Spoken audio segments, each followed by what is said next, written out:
Hey everybody, welcome to episode 141 of the Metal Detecting Show podcast. My name is Ciaran and I have been metal detecting for the last 30 years. This week, we chat about pinpointing. So let's get on with the show.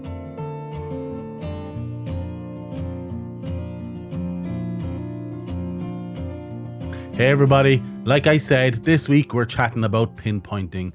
Why are we chatting about pinpointing? Well, last week we chatted about coils and I did happen to mention the wiggle method, and that got me thinking, is there anything else I can add to the pinpointing conversation? So here we are. So we're talking about pinpointing here, not pinpointers. That deserves a whole other episode in its own right. And that's because pinpointers have come a long way since I purchased my Garrett Pro Pointer 2 all those years ago. They have Bluetooth now, they have Wi-Fi now, they can interact with your detector, they have vibration functions, some of them even have lights, most of them are waterproof. You can see why they deserve a whole other episode on their own. So it's not pinpointers, it's pinpointing. And that's the activity of locating the target in the ground before you even dig a hole. Now, we will talk about digging the hole and what to do if you're pinpointing when you dug a hole. However, pinpointing is the act of locating the target in the ground before or during the dig of the hole. The whole point of pinpointing is to set you up for a quick retrieval. And that's the first topic I'm going to talk about. How pinpointing can have a huge effect on how much ground you can cover in a day, especially if your pinpointing is inefficient. So think about it. Say you're going out on a hunt and you decide, right, I am not coming home till I've dug 100 holes. And there's some of you out there like that. You will keep going till you've dug 100 holes. Now, looking at the pinpointing portion of that hunt, say you do dig 100 holes and it takes you 2 minutes to retrieve a target. You're talking about 200 minutes in your day spent retrieving that target. That's 3 hours, 20 minutes of a day. No matter how long it takes you to dig those 100 holes, it's 3 hours, 20 minutes of that time is spent in retrieving the find. Now, imagine if you can cut that retrieval time down to, say, 1 minute. You're looking at 100 minutes, which is 1 hour, 40 minutes.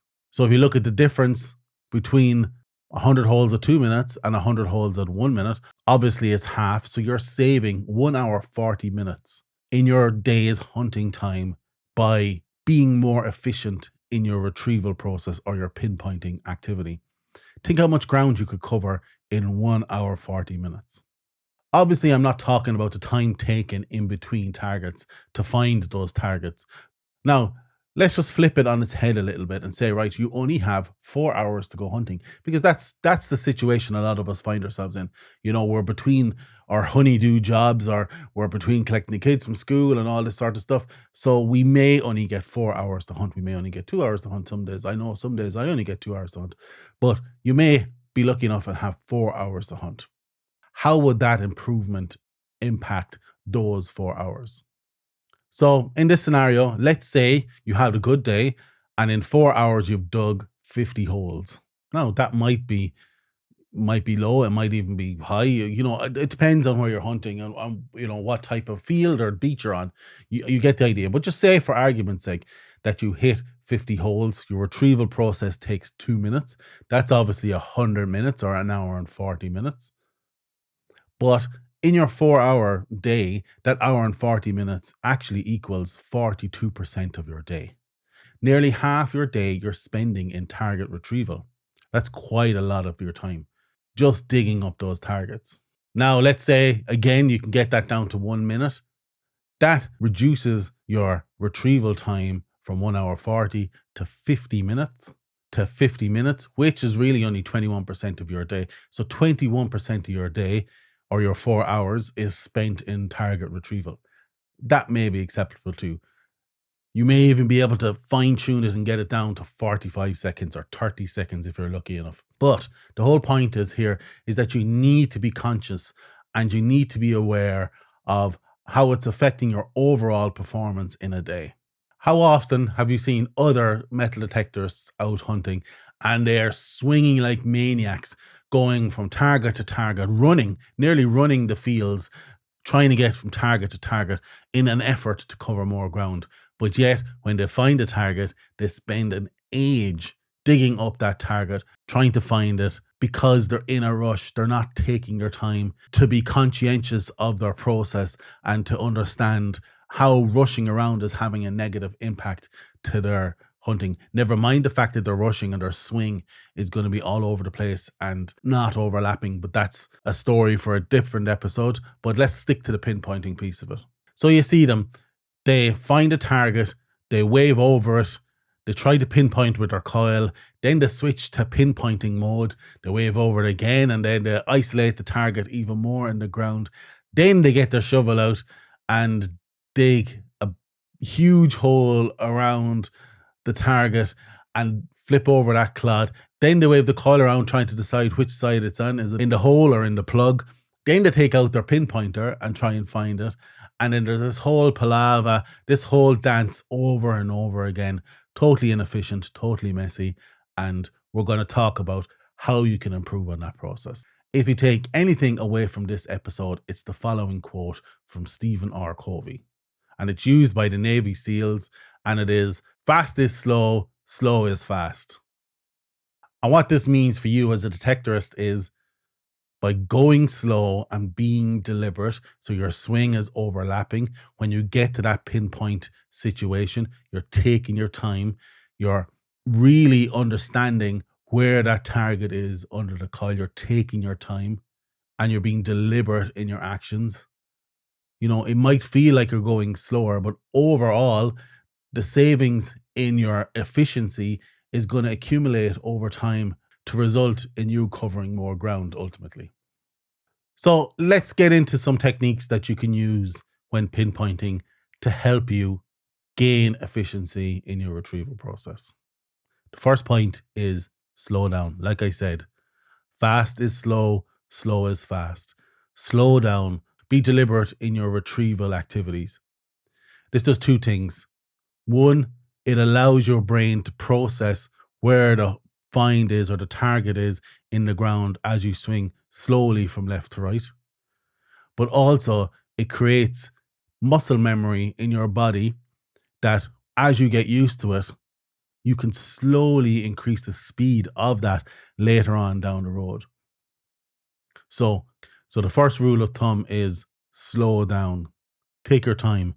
If you attack a target or attack the process of pinpointing a target with speed, you're going to have trouble pinpointing where that target is in the ground. And you're going to find that either the target is off to the side of the hole or not even in the hole at all, that you've been waving around the coil so much that you can't actually identify accurately where that target is. Also, make sure your coil is parallel to the ground, because if your coil is kicking up anywhere in the pinpointing process, that this may pick up that target off to the side when the target is not directly under the coil. So just be aware of that. Position yourself in front of the target and wave your coil slowly and parallel to the ground over where you think that target is. And remember, you don't actually have to know exactly where it is under the coil. You just have to know that it's under the coil. So as you're pinpointing, you need to be aware that your first step is just to identify an area about the size of your coil where that target is. You don't have to be exact. You can look at it and go, okay, I think it's there. So I'm going to put my coil in there, because when you go to dig your hole or use your sand scoop, that is generally going to pull out a plug the size of your coil. Unless you're one of these ninjas that can go pinpoint a coin in the ground and pop it out with a long screwdriver. I've seen those guys. They're pretty impressive to watch, but I'm not one of those guys. And the vast majority of us aren't. So remember, your hole should be about the size of your coil head. And if you have a 6-inch coil, that rings true too. If you have a smaller coil head, you should be able to pinpoint that target to a smaller area on the top of the ground. So you're only looking at the top surface of the ground right now. So all you have to do is to pinpoint that target to somewhere underneath your coil to the size of that coil head. The next thing to pay attention to, but only if your detector has a depth gauge, is how deep that target is looking in the ground.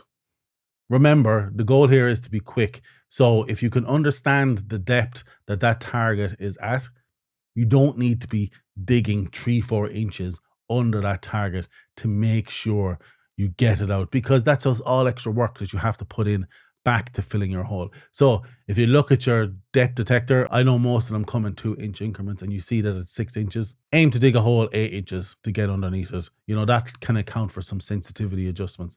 If it's under the surface 2 inches, don't go digging a big plug when the depth indicator indicates that it's 2 inches or just under the surface.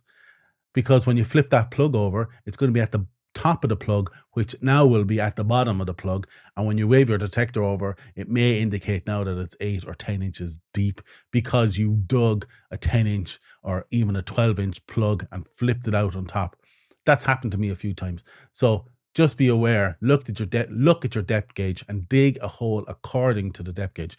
Now, there will be times where it'll say it's 8 inches and it's a big, huge target and it's 12 inches in the ground. That's fine. They're all edge cases. Or it may even be smaller. It might say 4 inches and you might find, okay, that it was in the top 2 inches of the soil. That's fine too. But use your depth gauge to streamline your retrieval process, because you don't want to be digging out too much soil. Too much soil dug out means you have more work to do to tidy up afterwards. So you've pinpointed to the area of the size of your coil. You've dug your plug to that size. You flip out your plug. Now you have two areas to check. You've got the plug and you've got the hole. So logically, if not in A, it's going to be in B. So you wave your coil around, you identify, okay, that's in the plug. So you can take steps from that point, or you can identify that it's in the hole.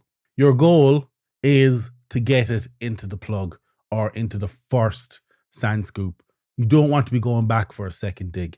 The goal is to get it into the first plug. However, if it's not, it may still be in the hole. A top tip that I use is, if the target is still in the hole and it's not in the plug, I tend to kick up the back of my coil, making sure it's parallel to the shaft of the detector, so it's essentially straight on, and I can stick the coil into the hole and identify which side of the hole that find maybe in the very center of the bottom, but that will be identified. So kick up the back of your coil, stick it in the hole, wave it around, and you should be able to identify which side of the hole it's in. I do this for two reasons. One, it's going to speed up where I have to go in and put my second shovel into it. And two, it highlights where the target may be, which means that when I go in with a surgical dig, I am not in danger of hitting that find and damaging it in the retrieval process. So, like I said, your goal is to get it out in the plug in one dig, 2 max. Now, if you find that you're not getting it out of the hole in 2 digs, you need to look at your pinpointing process. And this is the same for beach detecting. You go in with your scoop, you flop it out onto the top of the sand, and if it's in the plug, you are lucky enough that you can actually just kick the plug across the sand, spread that dirt out, and quickly isolate where that target is. However, if you have to go again in with your sand scoop into the beach, there's a price you have to pay, because generally there's water coming in and that hole is collapsing in on itself. So you always have to try and get it in the first, if not the second scoop. If you're into a situation where you're third or fourth scoop in it, you have a problem as well with your pinpointing technique. Other indicators that you will see if you have a problem pinpointing. The first one is the size of your hole. If you have a tendency, you may be doing this unconsciously, for digging a huge hole around your target, that's you unconsciously adjusting for your bad pinpointing technique. You're digging up a huge hole. Of course, you're guaranteed to get it out on the first try. If your plug hole tends to be bigger than your coil size, you may have a problem. If you're digging the hole and more than half the targets ended up in the side of the hole, you may have a problem. If you're digging and it's not in the hole at all, you definitely have a problem. So what do you do if you find that you may have a problem? Or if you're digging and it's just taking you ages to find the target, you may have a problem. Now, There is edge cases. We all have those BB-sized targets that take bloody ages and are so frustrating to find. But they're setting off the detector, they're setting off your pinpointer, they're setting off everything, but you just can't see them in the ground. I always say that's down more to old age than it is to bad pinpointing technique, but they are edge cases. But if you find that it's just taking you ages to retrieve a target, be it you're getting down your old man river digging out, you need some pinpointing rehab. What to do if you need some pinpointing rehab? First things first is understand your detector. Every detector is different, even detectors of the same brand and the same model. They all behave a little bit differently. Understand where your coil's sweet spot is. In a double D coil, it's normally somewhere on the coil's overlap. On a concentric coil, it's normally somewhere in the cone, but there's no guarantee that it's going to be directly in front of your shaft. So spend some time understanding where the sweet spot of your coil is. Also understand how some features may be tripping you up in your pinpointing technique. For example, response and recovery.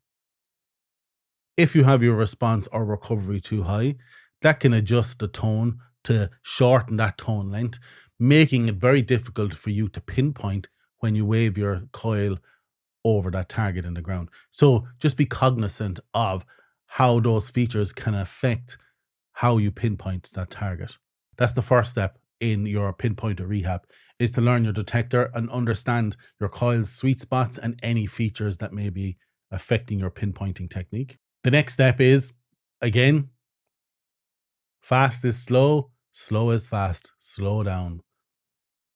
Your swing technique gets you to that target, so we're not talking about that. But when you get to the target, irrespective of how fast you swing your coil or whatever, just slow right down. Wave your coil over the target area and identify to a high probability where that target is in the ground.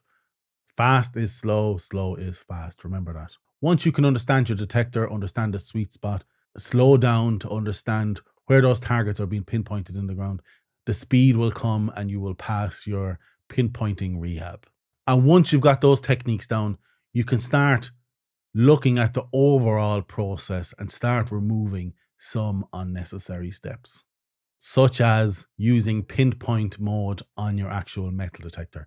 You either have a portable pinpointer in your pocket or you use pinpoint mode on your metal detector. The only time I use pinpoint mode on my detector is when I have an iffy target, and then I can flip on pinpoint mode. It's almost like profile swapping, because pinpoint mode is all metal mode. And that means that if I have an iffy target and I can pinpoint over it, one, I know that there's a target there because it is a scratchy, iffy tone. I'm not sure. And two, it gives me an indication of whether I want to retrieve that or not. So pinpoint mode is good again for edge cases. But if you're carrying a pinpointer, you don't need to be using pinpoint mode. And I see people going, identify a target, narrow it down, dig the plug, check the plug and the hole, then go in pinpoint mode, check again, then go down the pinpointer. So that's an unnecessary step that you need to remove from your process. And if you ask me and be totally honest about it, I actually think pinpoint mode on the detector is a bit of a scam, bit of a marketing ploy to add extra features to a detector that are not necessarily necessary. But let me know if you use pinpoint mode for something else or if you find it beneficial. I'll be more than happy to hear about that.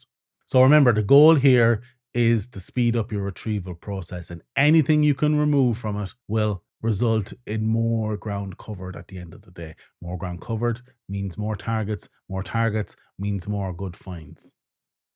There's a huge knock-on effect here in your pinpointing. The last thing I want you to cut out, or at least reduce, is in the field researching after you've retrieved the target. Now, this is not necessarily pinpointing, but it is almost like the end show once you've retrieved that target. So you've retrieved the target, you're looking at it to see what it is. It may be something great, it may be just trash, but you do spend a bit of time looking at it. And I have seen people looking at that target and going, "Oh, I better Google that to see what that is." No, all you need to be doing is looking at it going, Does this go into the trash section of my pouch? Does it go into the general section of my pouch? Or do I put it in with my potential good finds section of my pouch? That's all you need to be doing. And that should only take you 10 to 15 seconds. That may be a bit controversial, but while you're looking at your latest find with all your buddies in a big circle jerk of looking, oh, isn't that great? Oh, I think it's this. I think it might be this. I'm off covering more ground and I'm going to research that find later on. You are doing yourself no favors by getting into researching that find in the field. Save it for later. A little clean and having a look at it and a bit of a question about it is fine, but getting down to that real mastication around what it is, this is more evident when you're out with your buddies and stuff. But just be aware, the more time you spend chatting about it, the less time you have on the hunt. So retrieve it, identify if it's a good target, and then stick it in your pocket. That's it. And move on. Keep going. I've been quoted as saying, and I still very much believe in this, is that there's nothing better than a great find to ruin your day out metal detecting. I have done it. In fact, I get so bad, my whole brain just focuses on it, and I end up having to leave the hunt and go home and research that find because I just find something amazing and I'm like, I'm done. I can't even focus on the swing. I am donezo. So bin it or stick it in your pocket. That's it. And move on and research it when you get home. So just to recap before we wrap up, know your detector, know your coil sweet spots, and know what features on your detector will affect your pinpointing, such as response and recovery. If you're not sure of the sweet spot, use the wiggle method to figure out where that target is in the ground. Assess whether your pinpointing technique is up to par. In other words, is it taking you too long? Is the target in the side of the hole? Or are you subconsciously digging a bigger hole than you need to? And if you answer yes to any of them, remember, fast is slow, slow is fast. Slow down, take it a step at a time, and be deliberate with your actions in pinpointing and retrieval. Finally, don't spend all day looking at what you just dug up. Look at it, categorize it, and put it away, and then get on to the next one. If you do all those steps, or at least are aware of all those steps, you will at least have 20% more ground coverage in your day's hunt, be it a 2-hour hunt, a 4-hour hunt, or if you're going for that elusive 100 targets in a day. So that's it, guys. Thanks for listening to this week's episode of the Metal Detecting Show podcast. My name is Ciaran. I have been detecting for the last 30 years. You can check me out on Instagram, Twitter, Facebook. I'm in all the social media platforms, except I'm terrible at it. So you may see me there, but you won't see much coming from me. But if you do see me there, reach out, pop into my DMs, say hello. I love chatting to you. We haven't had a few questions for Dr. Detector in a while, so reach out to Dr. Detector if you have any questions. Let me know if there's any topics you wish me to cover. I'm more than happy to answer those questions that you may have in an episode, because I have those same questions myself. Remember, I may have been detecting for 30 years, but I've only really been taking it seriously for the last 5 or 6 years.